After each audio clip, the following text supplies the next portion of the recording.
पूरा हो गया, हो सकता है कुछ ज्यादा हो गया। बचा कुचा काम मार्च तक पूरा कर ले, मार्च समाप्त होते और इस प्रकार अप्रैल के पहले हफ्ते से नीचे से फाउंडेशन के लिए जमीन को इम्प्रूव करना, कॉम्पैक्ट करना, ये प्रारंभ कर देंगे।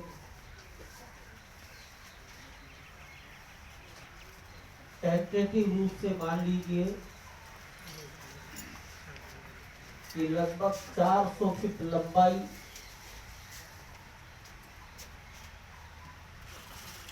250 फीट या कुछ अधिक चौड़ाई, इतने क्षेत्र में से जो कुछ हटाया जा रहा है वो मट्टी नहीं है, डेब्रिस है, पूरी तरह से मलबा है। और मलबा हटाते हटाते हम अभी तक 32 से 35 फीट गहराई तक जा चुके हैं।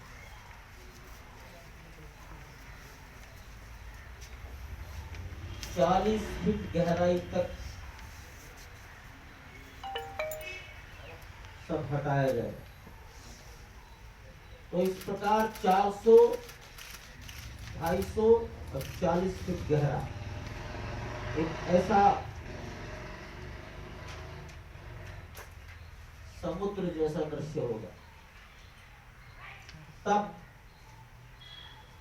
रोलर घुमाएंगे, धीरे धीरे कॉम्पैक्ट करेंगे,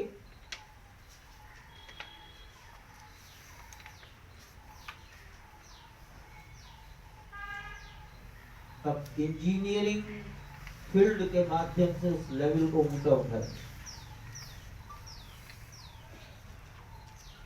सीमेंट का प्रयोग बहुत कम होगा। अभी तक की जो गणनाएं हैं उसमें 6% ही सीमेंट रखेंगे।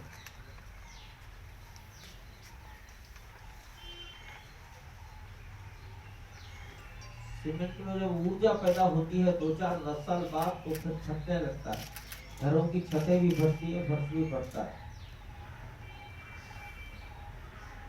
इसलिए और कुछ चीजों से मिलाई जाएंगी ताकि उसमें एनर्जी क्रिएशन ना हो।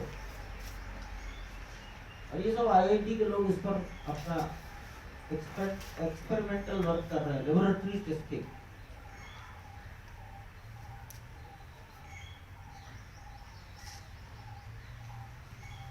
दो फीट की लेयर डालकर रोलर से उसको कॉम्पैक्ट करेंगे।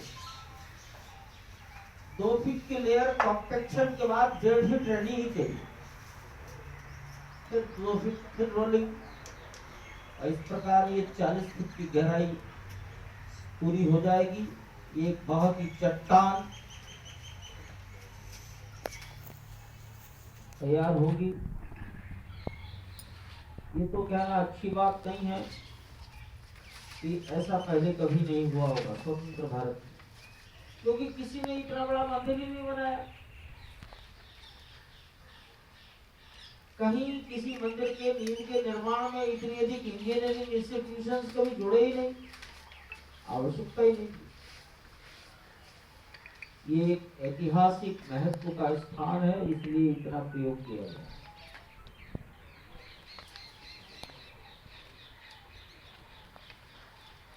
हम निरंतर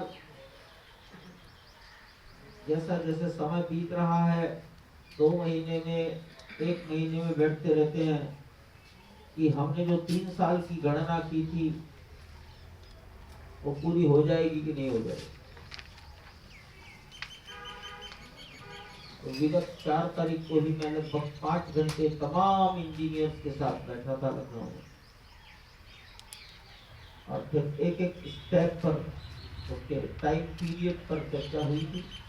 अभी हम 3 वर्ष की अवधि पर स्थिर है, अर्थात 2021, 22, 23 जून के महीने में भी हमने कुछ सोचा था, उसमें हमने 39 महीने लिखे थे, लेकिन वो गणित आज भी स्टैंड करता है।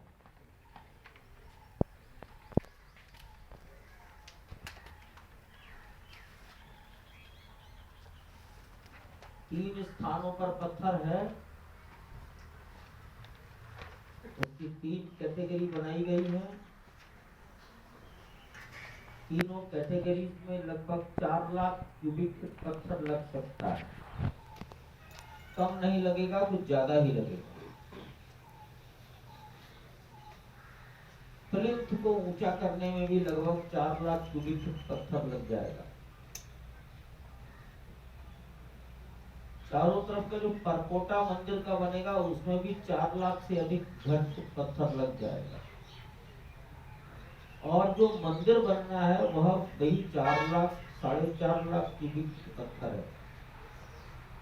मंदिर का निर्माण भरतपुर की बंसी पहाड़पुर की पहाड़ियों के पत्थरों से होगा।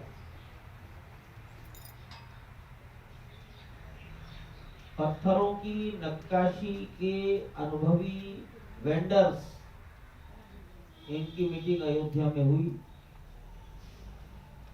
लगभग 12 वेंडर्स आए,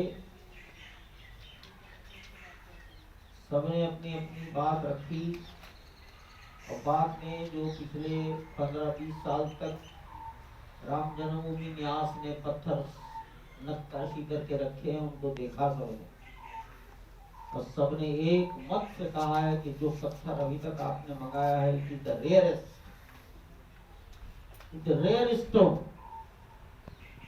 कार्विंग की क्वालिटी को उन्होंने बेस्ट बताया।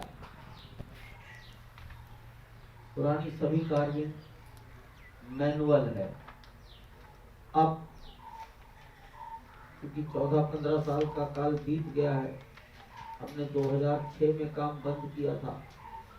अब अनेकों प्रकार की मशीनें इसमें विकसित हो गई हैं, तो हम ये मानकर चल रहे हैं कि लगभग 40% काम जो पहले मैनुअल होता था उसका 40% तक मशीनों से कवर हो जाए। उतना ही हमने टाइम पीरियड को एडजस्ट किया।